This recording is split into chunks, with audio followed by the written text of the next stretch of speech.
Ionic equilibrium, पहले तो simple ब्राउनस्टेड law theorem वही है, H प्लस देना H प्लस लेना वाला, ल्यूइस वाला ले ले एसिड वाला है, आर्हीनियस वाला H प्लस और OH वाले में है। फिर यहाँ पर ये वाला इंपॉर्टेंट था कि मोनोप्रोटिक होता है ये H3BO3, ये वाला याद रखना है, वरना बाकी तो ठीक है। ये वाला स्ट्रक्चर कभी टूटता नहीं है, तो P डबल बॉन्ड OH हमेशा बना ही रहेगा, इसलिए ये बन होगा। अब यहाँ देखो ये नहीं टूटता है, लेकिन ये टूट सकता है, इसलिए डाइब्रोटिक हो जाएगा। ये कॉन्जुगेट एसिड, एसिड से बनता है कॉन्जुगेट बेस, यानी कि अगर एसिड ने अपना हाइड्रोजन लूज कर दिया है तो जो नेगेटिव चार्ज बचेगा वो बनेगा कॉन्जुगेट बेस। पीएच क्या होता है, नेगेटिव लोगारिथम वैसे होता है, बाकी सब ठीक है। एक चीज़ है कि देखो पीएच क्या होता है, आयोनिक प्रोडक्ट होता है H प्लस और हाइड्रोनियम आयन का कॉन्सेंट्रेशन का। बेसिकली वो पीएच नहीं होता है, हाइड्रोजन आयन और OH माइनस आयन का मल्टीपल जो होता है वो होता है KW, यानी कि बेसिकली एक वैल्यू होती है जो कि 10⁻⁻14 होती है वाटर के लिए 25 डिग्री पे। अब यही जो है वो चेंज हो जाता है, और जो H प्लस आयन की कंसंट्रेशन है उसको लेकर के हम यहाँ पर जब नेगेटिव पीएच करके लगते हैं तो नेगेटिव लॉगरिथम करके तो वो आ जाता है पीएच ऑफ वाटर। अब ये अगर किसी भी टेम्परेचर पर ये चेंज हो सकता है, यानी कि हाइड्रोजन आयन की जो कंसंट्रेशन होगी वो चेंज हो जाएगा। देखो 10⁻14 होता है, मतलब कि 7 होगा तो 14 होगा, यानी कि 7 ये। तो किसी किसी कंसंट्रेशन पे H प्लस की और OH माइनस की कंसंट्रेशन अलग हो सकती है।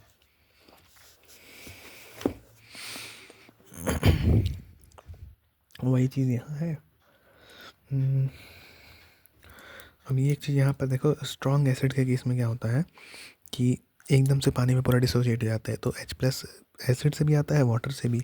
वाटर वाला ये और ये दोनों मिल के कॉन्सेंट्रेशन बढ़ा देते हैं। लेकिन अगर एक चीज़ है, अगर यहाँ से H प्लस मतलब पानी है, पानी एक इक्विलिब्रियम में एग्जिस्ट कर रहा है H प्लस और OH माइनस वाले, उसमें हमने एसिड डाल दिया, तो अब इसका जब H प्लस बढ़ जाएगा, यानी कि इसका प्रोडक्ट बढ़ रहा है, तो ये इक्विलिब्रियम में पीछे शिफ्ट होगा लीच लेयर्स की, क्योंकि इस साइड से फिर देखने लगेंगे तो पीछे होगा, यानी कि यहाँ हो जाएगा कॉमन आयन इफेक्ट।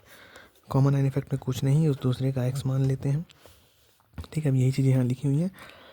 क्या करते हैं कि वाटर का एक्स दोनों मान लेते हैं, और जो भी मोलैरिटी हमारी होती है, बेसिकली जो भी कंसंट्रेशन हमारी एसिड की दी हुई है उसमें से तो ऑब्वियसली बनता है। तो यहाँ पर क्या है, हाइड्रोजन पानी वाले में से हाइड्रोजन और OH माइनस का पर एक्स है, और जो C है ये होगा हमारा hydrogen from the HCl acid.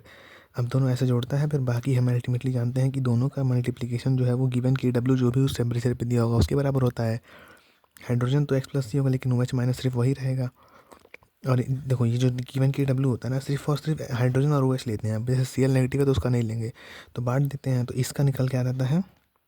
Basically इसको भी X ही लेते हैं, क्योंकि हाइड्रोजन जितना टूटेगा उतना ही OH माइनस टूटेगा, तो XX होता है, बस इसमें X प्लस C हो जाता है। फिर ये जो हाइड्रोजन आयन की कंसनट्रेशन है उसको यहाँ पीएच वाले में रख देते हैं। अभी यहाँ पर देखें तो एक क्वेश्चन है, 10⁻³ मोलर अगर HCl है तो क्या हुआ है।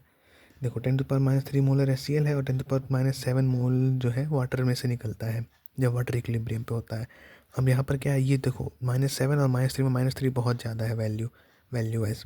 तो ये क्या करता है ना कि इसको पहले तो रिवर्स प्रोसेस में करता है, यानी कि जो है H2O का जो इक्विलिब्रियम है वो बैकवर्ड शिफ्ट हो जाता है, तो थोड़ा H प्लस वैसे ही कम हो जाता है, इसलिए जो H प्लस की कॉन्सेंट्रेशन होगी 10⁻⁻7 से भी और कम होगी, -8 हो सकती है, -7 पॉइंट कुछ हो सकती है। अब अगर इन दोनों को जोड़े हैं तो ये इतना छोटा वैल्यू कि इसमें कोई सिग्निफिकेंस नहीं डालता है, इसलिए हम नियरली इक्वल जो हाइड्रोजन टोटल हाइड्रोजन आयन जो होगा इस सॉल्यूशन में उसको नियरली 10⁻³ ले लेते हैं। फिर नेगेटिव लोगारिथम पे है, ये आगे आएगा माइनस के साथ तो प्लस हो जाएगा, 10 पावर 10 10 बेस 10 1 हो जाएगा, तो एसिडिक सॉल्यूशन हो जाएगा।